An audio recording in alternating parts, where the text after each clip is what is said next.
Tan Yiping, Deputy Senior Pastor of City Harvest Church, took the stand on Monday. He is the fifth defense witness in the City Harvest trial. In a departure from his fellow defense counsels, Senior Counsel N. Srinivasan opened his defense of his client Tan Yiping with an hour-long summation of the case as he saw it. Srinivasan highlighted several points against the prosecution's case. First, he noted that most of the prosecution's own witnesses did not support the prosecution's case. The senior counsel noted that the prosecutors had stated during the cross-examination of the defendants that they themselves did not accept the evidence of a few of their own witnesses, among them Y.U. Hanafi. Srinivasan pointed out that the prosecution is really making their case not because of, but in spite of, the testimonies of the prosecution witnesses. Tan's counsel then told the court that the prosecutors have been adding new slants which they never made during their own case. Among these new slants was an allegation made during Chew Eng Han's time on the stand that the defendants were out to deceive their own board. The matter of the first incident report was reiterated in court as well. Srinivasan explained that the FIR was important because his client faces 3 charges of criminal breach of trust. CBT is generally a crime about the loss of property of a victim. But in this case to date, said Srinivasan, none of the prosecution witnesses from the church has alleged that the church has been cheated. Srinivasan also made the point that San Ho's music career was synonymous with the crossover project, which the prosecution admits is the church's objective. Since the funds were used for this mission of the church and no complaint had been made, there was no victim and therefore the CBT charges should not hold.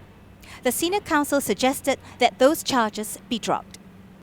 During his examination in chief, Tan told the court that CHC and Extron were closely associated but legally separate. Extron played an important role undertaking projects that would not have been made appropriate for the church to get involved in, namely making inroads into the entertainment industry and making bids for commercial property.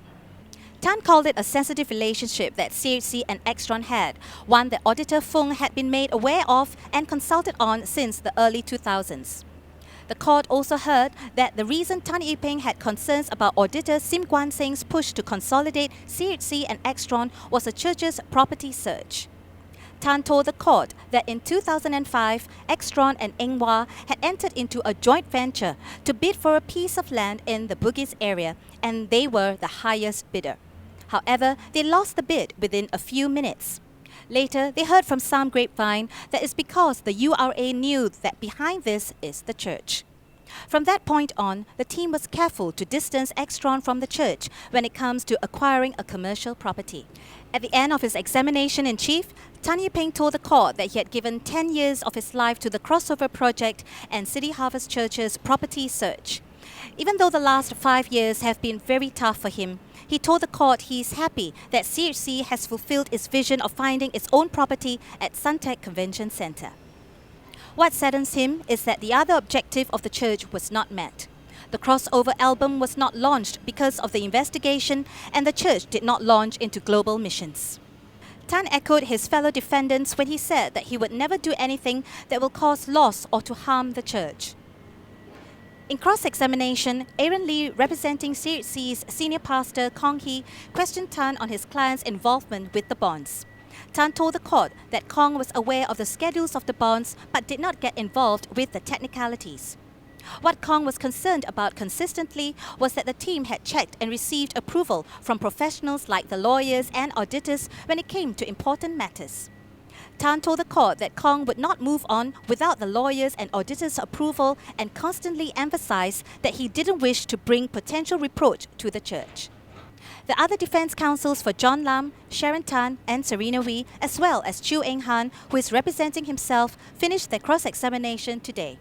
Chief Prosecutor Mavis Cheung began her cross-examination late this afternoon and will continue on Monday, 30th of March.